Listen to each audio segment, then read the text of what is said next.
افضل لو اكلت برسيم حجازي. افضل. بس البرسيم الحجازي حاليا هو موجود، في منه مفروم وفي منه بلاد زي دي كده افضل. انما اذا اكلت الخرفان زي ديت. طيب الخرفان ديت نجيب لها مفروم بالشكاره كده ولا نجيب لها حجازي اللي هو الناشف؟ لا يا ريت مفروم تحط عليه العلق.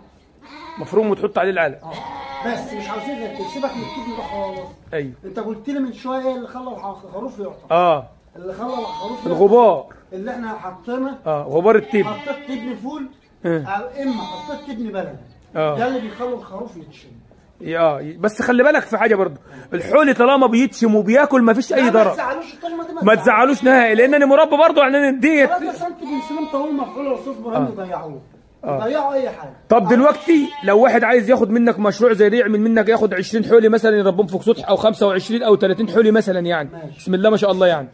نفس الاعمار ونفس الاسعار ونفس الاحجام دي كلام